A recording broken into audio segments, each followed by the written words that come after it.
જો તમારે પણ ઘરે ક્રિસ્પી મરચાંની રીંગ બનાવી હોય ને તો ફક્ત એક ટિપ્સ ફોલો કરી લીધી ને તો તમારે પણ બહાર જે ફરસાણવાળાની દુકાને જે ક્રિસ્પી મરચાંના રીંગ ભજીયા મળે છે ને એવા જ ઘરે બનીને તૈયાર થઈ જશે। અને આ જે ક્રિસ્પી મરચાંની રીંગ છે ને એ લાંબો સમય સુધી પણ આવી જ કડક જ રહેશે। તો ક્રિસ્પી મરચાંની રીંગ બનાવવા માટે અહીંયા આપણે જાડા મરચાં મેં અહીંયા લીધેલા છે। તમારી પાસે જે પણ મરચાં અવેલેબલ હોય તમે લઈ શકો, પણ જે બહાર મરચાંની રીંગ બને છે ને એ આ રીતે થોડા જાડા મરચાં લેવાના। અહીંયા મેં એકદમ મોળા ભાવનગરી મરચાંનો ઉપયોગ કરેલો છે। આનાથી થોડા પતલા મરચાં આવે છે ને મીડિયમ સાઇઝના, એ પણ તમે લઈ શકો, પણ મરચાં છે ને એકદમ કડક અને આ રીતે તાજા લેવાના છે। ધોઈને કોરા કરીને ઉપરનો ડીટીયાનો ભાગ કાઢીને પતલી પતલી રીંગમાં આપણે કટ કરી લઈશું આ રીતે છરીની મદદથી, કે જો તમને બ્લેડથી ફાવે ને તો એનાથી પણ તમે કરી શકો છો। અને અહીંયા મેં એક લાલ મરચું લીધેલું છે, એને પણ આ રીતે પતલી પતલી સ્લાઇસમાં કટ કરી દઈશું।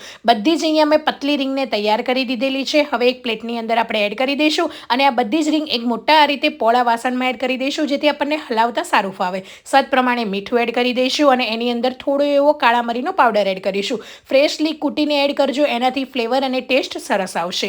અને એની અંદર એક ટુકડો જેટલો આદુનો લઈને આ રીતે આદુવાળી ખમણીથી એને સરસ રીતે ઝીણો ખમણી લઈશું। તમે આદુને ખાંડીને પણ એડ કરી શકો છો કે મિક્સરમાં પીસીને પણ કરી શકો છો, પણ આ રીતે ખમણવાથી આદુનો ટેસ્ટ જે છે ને એ એવો જ જળવાઈ રહેશે। અહીંયા મેં આદુ ખમણી લીધેલું છે। હવે અહીંયા થોડા એવા લીલા સમારેલા ધાણા ઉપર એડ કરી દઈશું અને એની અંદર 1 થી 1.5 લીંબુનો રસ એડ કરીશું।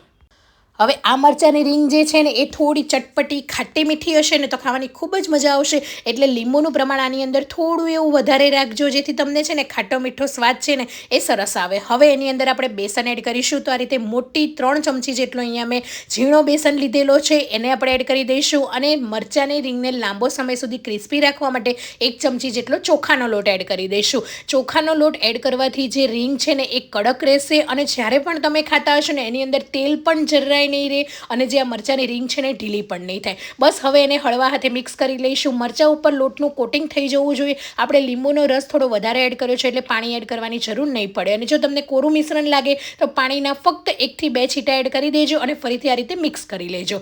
સરસ રીતે ઉપર લોટ આ રીતે મિક્સ થઈ ગયો છે અને બધી જ રીંગની ઉપર સરસ સ્લાઇસની ઉપર લોટ જે છે ને એ ચોટી પણ ગયો છે। હવે એને 10 મિનિટ સુધી રેસ્ટ આપીશું અને એ પછી આ રીતે ગરમા ગરમ તેલની અંદર છૂટી છૂટી રીંગને આપણે તળી લઈશું। જો તમે આ રીતે છૂટી છૂટી થોડી કરશો ને તો તળવામાં તમને ઇઝી રહેશે। એકસાથે એડ કરી શકશો તો પણ એ છૂટી તો થઈ જ જશે, પણ આ રીતે પહેલેથી જ તમે છૂટી કરી હશે ને તો તમારે એને ઝારાની મદદથી છૂટી નહીં કરવી પડે અને રીંગ જે છે ને એ તળાઈને એકબીજા સાથે ચીપકશે પણ નહીં અને એકદમ સરસ એવી ક્રિસ્પી બનશે। બંને સાઈડ સુધી પલટાવી લેવાની અને ક્રિસ્પી થઈ જશે ને એટલે તળાઈને આ રીતે ઉપર પણ આવી જશે અને જે છે ને એનો કલર પણ ચેન્જ થઈ જશે। તો તમે જોઈ શકો છો મસ્ત મજાની રીંગ તૈયાર છે। આ રીતે મેં અહીંયા સિંગલ ફ્રાય જ કરી છે તો પણ રીંગ તમે જોઈ શકો કેટલી ક્રિસ્પી થઈ છે। એને આ રીતે થોડીવાર બહાર કાઢવાની, હવાના સંપર્કમાં આવે એ પછી તળવાની ફરીથી, એટલે એકદમ સરસ રીતે ક્રિસ્પી થશે। અને આ રીતે કોઈ પણ પેપર પર કાઢી લેવાની, જેનાથી છે ને એનું એક્સ્ટ્રા ઓઇલ હશે એ નીકળી જશે અને ક્રિસ્પી રીંગ રહેશે।